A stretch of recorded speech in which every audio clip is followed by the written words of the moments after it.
Well, here's an interesting example of a metaphysical argument. It's an argument about sets. Mm-hmm. And a very common way to think about sets is like this, that there's a whole stratified structure of sets, so that at the bottom layer there are non-sets, just objects, whatever, numbers, for example, other objects. At the next level, sets of those things. At the next level, sets of the first two levels. At the next level, and so on. So there's a stratified hierarchy of sets, first. And then secondly, sets have their members essentially, so that a given set, let's say the unit set of Socrates, a set that's got only Socrates in it, that could not have existed but not had Socrates as a member. It couldn't have been the null set, and it couldn't also instead have had you in it or me in it, or maybe all three of us, you and me and Socrates. It's got its members essentially. Now, the idea that goes along with that as to what a set is would be a set would be a collection, a collecting together on the part of a mind. So this is the way Cantor thought of it, the great set theorist, the inventor of modern set theory, Georg Cantor. A set is a matter of a mind collecting some things together, thinking these things in one thought. So I might look at my four fingers and think of them together in one thought, and thereby that's what thereby is a set. But there are so many sets, and some of them are so complicated that they couldn't possibly be collections on the part of human beings, say the set of the natural numbers, or some very sort of diverse set of elements from the set of real numbers. No human being could think all those things together, have them before their minds at one time. So if sets really are collections and have to be collected in that fashion, there would have to be some supermind, something like God, in order to collect them. So this is an example of a metaphysical kind of argument, or an ontological being argument, things that exist. And that's certainly a category. You've listed a number of categories, metaphysical arguments, epistemological arguments, moral arguments, and then kind of a collection of others.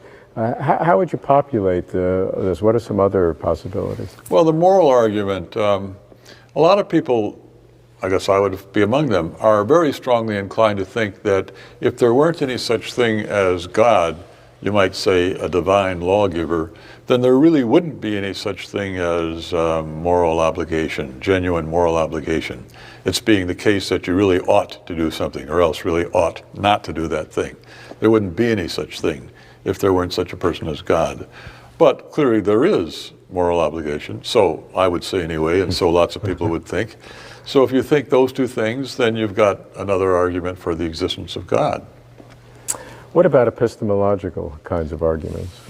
Well, now, the way, I'll have to back up a little bit. Yeah. So think about what knowledge is.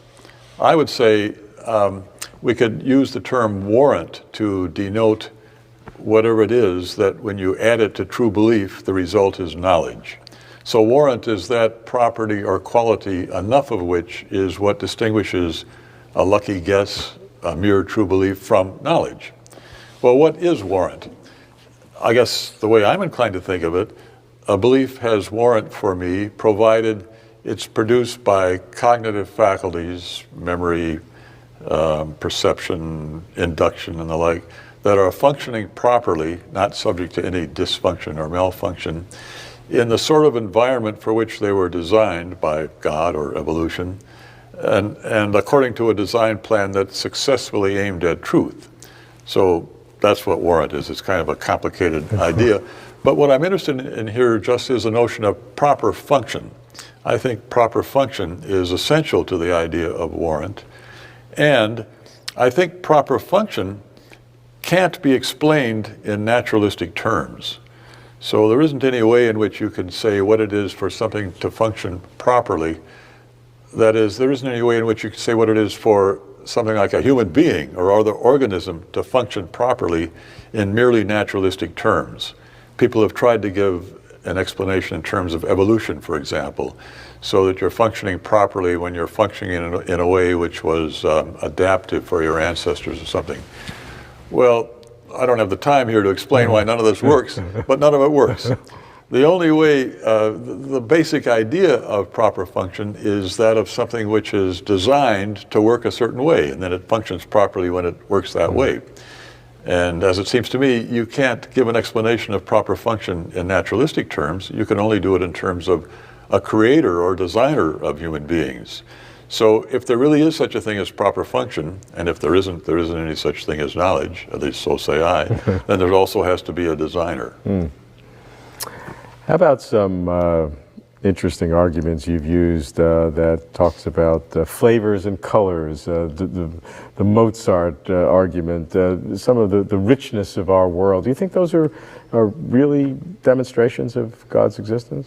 I think it'd be much too strong to say that they are demonstrations, but the fact that human beings, the fact that, let's say, there are people like Mozart that can create beauty of absolutely stunning proportions, this seems to me to fit in much better in a theistic universe, in one which God is in control, God who is himself beautiful beyond compare, who appreciates beauty, who makes us able also to appreciate it, makes us able also to make beautiful things and the like. That fits in vastly better, our being like that, than, say, our being in a naturalistic universe where we just happen to come out this way because evolution crafted us in this fashion. I mean, from that point of view, it's hard to think that either morality or beauty are real, that there really is such a thing as morality, or that there really is such a thing as what's genuinely beautiful. But from a theistic perspective, all that makes perfect sense. And colors and flavors, the diversity that we have to experience, is that it goes beyond the naturalistic evolution of these things? I'm not so sure about colors and flavors. I think I'll just stick with the beauty, with the beauty and with right and wrong morality.